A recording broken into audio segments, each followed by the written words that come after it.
Hey guys, it's Caden. Welcome to another Autism Digest interview. Before we begin, I would like to thank everyone for the amazing growth Autism Digest has achieved in 2025. When I first started with them, they were at 35 subscribers on the YouTube channel. Now, we're at 600 subs. So, as I always say, thank you for the support. Keep on subbing, and we'll keep providing you with quality and highly educational content centered around neurodiversity. That being said, let's get down to the first interview of 2026. You might know him as Hugh Neutron from Jimmy Neutron, and one of the many figures responsible for getting Hugh and Nick All-Star role. If you didn't see Jimmy Neutron, you might know this figure from Seinfeld or from hosting a show in Chicago. He is the amazing Mark DeCarlo. Thanks for coming on, Mark. Happy New Year, Caden. How are you? Well, how are you doing? I think a lot of people might remember you if they've watched Seinfeld and Jimmy Neutron.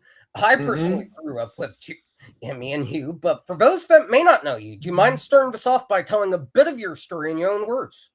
Sure. I play Hugh Neutron on the Jimmy Neutron show. I hosted a show on the Travel Channel called Taste of America with Mark DeCarlo. I had a late night talk show on the FX network called The X Show.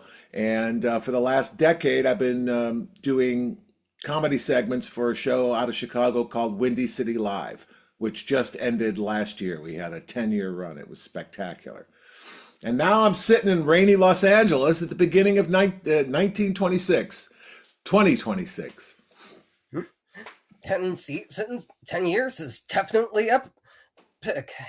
Look where you are now.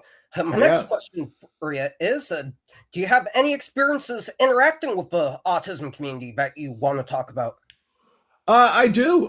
We go to a lot of Comic-Con conventions around the country, and just it seems to me, I have no empirical data that backs this up, but it seems to me a lot of the fans of the show and of Hugh in particular are on the spectrum because they remember stuff that I don't even remember doing.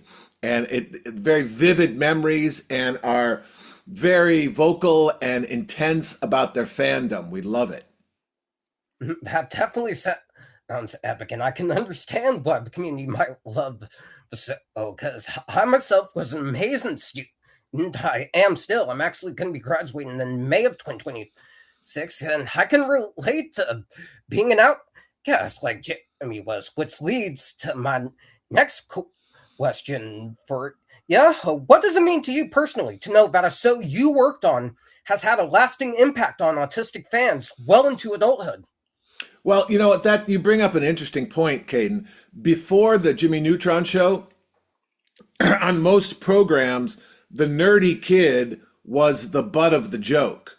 Whether, they were super smart or super weird or antisocial, whatever it was, the weird person was the butt of the joke. What Jimmy changed is it made the weird nerd the star of the show and made all the Jimmy started all the problems, but also fixed all the problems with his inventiveness and his creativity and his, quote unquote, weirdness. So it kind of changed the narrative, at least within the cartoon world, of the nerd always being the butt of the joke. And in our show, the nerd is the leader of the pack.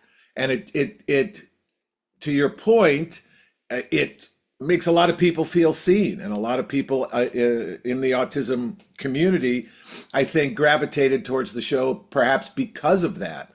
I mean, Jimmy on our show is weird. Hugh is weird. Pretty much everyone on the show is a little bit off, which makes it a delightful place to work and play. But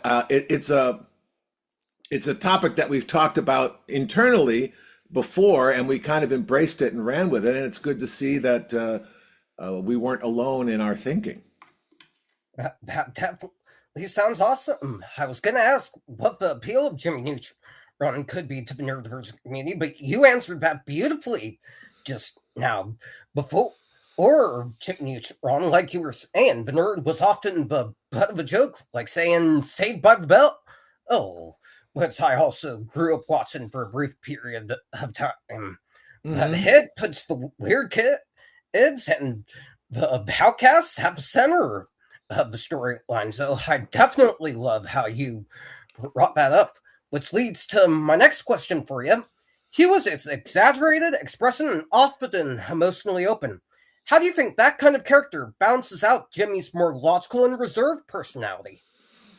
I think balancing out is the key term. When I auditioned for the role, all I knew about the show was the star of the show is going to be this nerdy, super smart kid.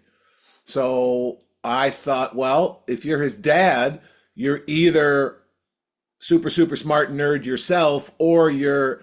I thought it would be funny if it was the opposite, and Hugh is just a good-hearted, clueless idiot, and that's how I played it in the audition. And I guess the Steve and Paul and the team thought that was a good idea, and he's remained that way, through the movie and through the series. I just think it's a counterbalance, right? You don't want to have a show with five super smart people, although the Big Bang Theory would argue that. You contrast is where the comedy comes in, and it's that worked out well for us, I think. It worked out beautifully. You were a part of a piece of Nickelodeon history, and I have to admit, I grew up on watching the Big Bang Theory myself, and I definitely love that stuff. Which leads to my next question for you. Today, there's more conversation about intentional neurodivergent representation. What do you think modern creators can learn from shows like Jimmy Neutron? Well, there are a lot of different types of people in the world, and you can have fun with people without making fun of people. I mean, you mentioned the Big Bang Theory. All those characters are weird, but they're the comedy of the show is not poking fun at them. It's having fun amongst them. And I think that's what Jimmy Neutron does well is you can't punch down to people in comedy. You can always punch up. That's a very important function of comedy. But by embracing different types of people, it gives neurodivergent people role models to see on television or in podcasts or in movies, and that can be inspiring. And it also normalizes the situation for people that aren't neurodivergent. And if you can make an entertaining show, you teach. I think you learn a lot more from comedy than from being lectured to. You're way too young to remember the show, but the All in the Family show in the '70s was ostensibly a sitcom, but it covered big social issues and fissures in the society that were happening at the time. But because it did it in a comedic, funny way, even people who disagreed with the messaging were able to receive the messaging. And, maybe you change some minds that way. You change a lot more minds with a joke than you do with someone lecturing you with their finger in your face.